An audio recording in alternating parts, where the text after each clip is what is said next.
ये एक पुरुष की कुंडली है जिनका डेट ऑफ बर्थ अगर कहा जाए 11 नवंबर 1985, समय अगर कहा जाए 12:11, झाखल हरियाणा का जन्म है। क्या कहती है इनकी कुंडली, किस तरीके से कुंडली का विवेचन होता है, उन सभी चीजों पर चर्चा करेंगे। सबसे पहले ग्रहों की बात करें, देव गुरु बृहस्पति इनके द्वादश के स्वामी हैं। उसके साथ में अगर कहा जाए तो कहीं यहाँ तृतीयेश होके अपनी नीच राशि में बैठे हैं। चतुर्थ भाव में राहु भरणी नक्षत्र के पहले चरण में मेष राशि में। ऐसे में कहा जाएगा कि राहु भरणी नक्षत्र के पहले चरण में मेष राशि में होने के कारण, वहीं सप्तम दृष्टि से अगर कहा जाए शुक्र चंद्रमा राहु, तो शुक्र चंद्रमा केतु पे दृष्टि, चंद्रमा के कारण अगर कहा जाए तो ग्रहण योग, राहु के कारण सूर्य पे दृष्टि पड़ने के कारण पितृदोष का निर्माण। एक बात, मंगल अगर कहा जाए तो इनकी जन्म कुंडली में भाग्य भाव में कन्या राशि में है। मंगल अगर कहा जाए तो कहीं ना कहीं जो है, मंगल अगर कहा जाए तो कहीं ना कहीं इनके चतुर्थेश हैं और लाभ के स्वामी होके जो है भाग्य भाव में 15 डिग्री 31 कला पे। ऐसे में कहा जाएगा कि मंगल और बुध का राशि का परिवर्तन अपने आप में एक दुर्लभ राजयोग। एक बात, वहीं दशमेश अगर कहा जाए शुक्र है, शुक्र अपनी ही मूल त्रिकोण राशि में विराजित है। ऐसे में व्यक्ति जीवन में अच्छा, जीवन में अगर पूरी जीवन की बात करें, धन कमाएगा और कहीं ना कहीं धन के सोर्सेज जो होंगे वो व्यवसाय ही होंगे। दसम भाव में चार ग्रह और लाभ भाव में अगर कहा जाए बुध और शनि की युति। बुध जैसा मैंने बताया भाग्येश होके ज्येष्ठा नक्षत्र के पहले चरण में, ज्येष्ठा नक्षत्र अगर कहा जाए बुध का अपना ही नक्षत्र कहलाएगा। शनि के साथ, शनि जन्म कुंडली में द्वितीयेश है और कहीं ना कहीं इनके दिमाग के मालिक हैं, मतलब लग्नेश। ऐसे में भाग्य का लग्नेश के साथ धनेश के साथ संबंध होना लाभ भाव में, ये भी अद्भुत राजयोग है। नवमांश में अगर कहा जाए शनि राहु की युति खराब है। राहु अगर कहा जाए नवमांश में भी और लगन कुंडली में भी अगर देखा जाए शुक्र चंद्रमा और सूर्य पे दृष्टि डालने का मतलब मैंने आपको बताया। वहां पर भी ये कहा जाएगा कि राहु की दृष्टि शुक्र और बुध दोनों पे पड़ रही है। एक बात, कहीं ना कहीं समय के अनुसार अगर कहा जाए तो ये संबंध अगर कहें तो बहुत अच्छा नहीं है, और समय पे अगर कहा जाए तो बहुत अच्छा है। दूसरी बात, शनि की महादशा चल रही है। अब बात करते हैं इनके काम की। पहली चीज, जैसे काम के लिए अब आने वाला समय कैसा है। मौजूदा समय पे अगर कहा जाए शनि की महादशा है, शनि में बुध का अंतर 2023 से स्टार्ट हुआ, 2025 तक पूरा है। एक बात, वहीं पे शनि अगर कहा जाए, शनि अपने ही नक्षत्र में है। बुध अगर कहा जाए, बुध भी अपने ही नक्षत्र में है। गोचर में शनि अगर कहा जाए द्वितीय भाव में गोचर करें, द्वितीय भाव अगर कहा जाए धन का है और लाभ में। ऐसे में कहा जाएगा कि व्यक्ति को लाभ होगा, ये तय है, उसमें कहीं कोई दो राय नहीं है। दूसरी बात, देव गुरु बृहस्पति मौजूदा समय पे गोचर अगर देखा जाए गुरु का, तो इस समय पे मेष राशि में गोचर कर रहे हैं। राहु अगर कहा जाए तृतीय में गोचर कर रहे हैं। राहु कुंभ राशि में गोचर करेंगे तो व्यक्ति, कुंभ राशि में गोचर का मतलब इस भाव में व्यक्ति का धन से संबंधित चीजों में नुकसान और धन कहीं ना कहीं फंसाना। धन आने की बात नहीं है, यहाँ पर धन आएगा लेकिन धन फंसाने को दिखाता है। राहु अगर कहा जाए सूर्य चंद्रमा पे दृष्टि के कारण व्यक्ति जितना, क्योंकि सूर्य और चंद्रमा दो ऐसे ग्रह होते हैं, उनसे बड़ा राजयोग कोई ग्रह ही नहीं है जिनका प्रभाव हम पे सबसे ज्यादा पड़ता है। एक बात, दूसरी चीज, जन्म कुंडली में अगर देखा जाए, जैसे इस समय पे शनि का गोचर राहु के ऊपर है। शनि का गोचर अगर कहा जाए तो कहीं ना कहीं चतुर्थ भाव पे गोचर कर रहे हैं, शनि तीसरी दृष्टि से देख रहे हैं। बुध की अंतर्दशा चल रही है। बुध अगर कहा जाए तो भाग्येश है, बुध अगर कहा जाए तो अष्टमेश है, सप्तम षष्ठेश है और लाभ में बैठे हैं शनि के साथ। ऐसे में कहा जाए कुछ कुछ प्रॉपर्टी से संबंधित चीजों में व्यक्ति बढ़ेगा।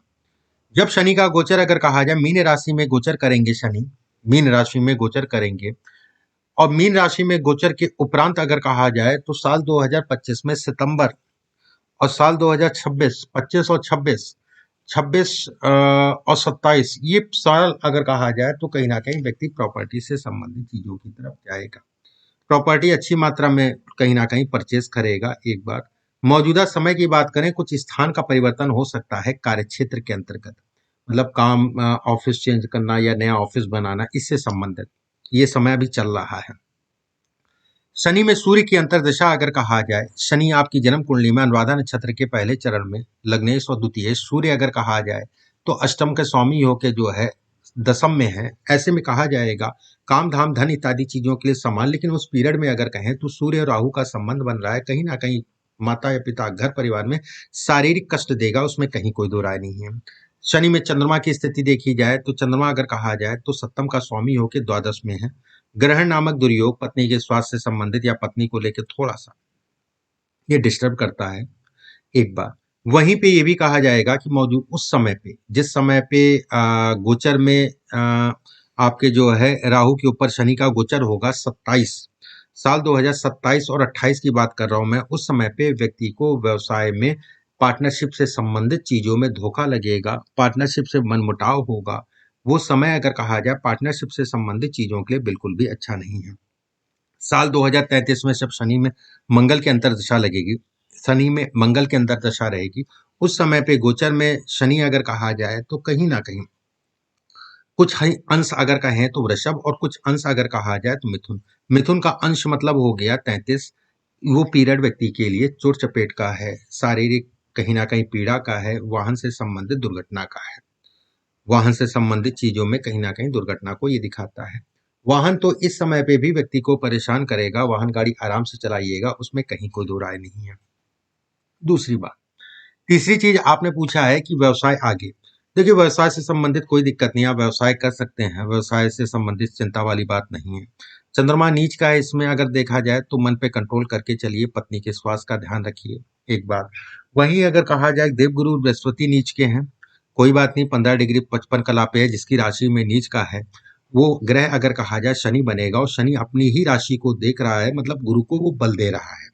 गुरु से हाँ, ये कंफ्यूजन जरूर देता है कि कहीं दूर जाके काम करें चलेगा कि नहीं चलेगा, विदेश से संबंधित काम करें चलेगा नहीं चलेगा, चलेगा, उसमें संदेह नहीं है। इस चीज के लिए आप निश्चिंत रहिएगा, समय की स्थिति दशाएं ठीक रहें, जिस समय पे शुरू करें बस इस चीज का ध्यान रखिएगा। अब जैसे शनि के बाद बुध की दशा रहेगी, बुध की दशा इस जन्म कुंडली में अगर कहा जाए सबसे अद्भुत, उस पीरियड में व्यक्ति को उद्योगपति बनाएगी, बड़े उद्योगपति बनाएगा, उसमें कहीं कोई दो राय नहीं। राहु इसमें, राहु को अगर छोड़ दें और अन्य ग्रह अगर कहा जाए जैसे मंगल है, नेगेटिव है, नकारात्मक कहलाता है मकर लगन की कुंडली में, फिर भी मंगल बहुत अच्छा है, राशि का परिवर्तन करके बैठा है। सूर्य अगर कहा जाए अष्टम का स्वामी होकर विशाखा नक्षत्र के दूसरे चरण में है, चंद्रमा के साथ है, ऐसे में कहा जाएगा अमावस्या का जन्म है। एक बात, गुरु के नक्षत्र में है, बेहद अच्छा, और केंद्र में है, दिग्बल की अवस्था में है, नीच का जरूर है, लेकिन एक ऐसे ग्रह के साथ बैठा है जो नीच भंग उसका कर रहा है, तो पिता को कष्ट देता है उसमें संदेह नहीं है, लेकिन आपके लिए अच्छा है। वहीं पे शुक्र अगर कहा जाए बिरले, संतान होने के बाद जीवन में कहीं ना कहीं सफलता, संतान होने के बाद जीवन में कहीं ना कहीं बढ़त, उसमें कोई दो राय नहीं है, उसमें किसी प्रकार का कोई संदेह या ऐसा कुछ नहीं है। बुध का पीरियड अगर कहा जाए बेहद अच्छा होगा, उसमें दो राय नहीं है। इसके हिसाब से अगर देखा जाए देवगुरु बृहस्पति लगन में श्रवण नक्षत्र के दूसरे चरण में कहीं ना कहीं बैलेंस करने की कोशिश करता है, लेकिन गुरु भी कहीं ना कहीं नीच की राशि में है। गुरु अगर कहा जाए तो कहीं ना कहीं नीच राशि में है, और गुरु जिस नक्षत्र में है उसका स्वामी भी नीच का है, मतलब चंद्रमा के नक्षत्र में, और चंद्रमा भी नीच का है। तो थोड़ा सा मन पे कंट्रोल, जल्दबाजी में निर्णय मत लीजिएगा, करीबियों से धोखा खाएंगे। कोशिश ये करिएगा कि अकेले काम करें ज्यादा अच्छा है, नहीं तो पूरी सावधानी बरत के ही काम करिए, उसमें कहीं कोई दो राय नहीं है। ऐसे लोगों को अगर कहा जाए कुछ ऐसी भी प्रॉपर्टी मिलती है जो अचानक से रेट बढ़ जाए, प्रॉपर्टी से संबंधित चीजों के लिए बेहद अच्छा है, उसमें संदेह नहीं है।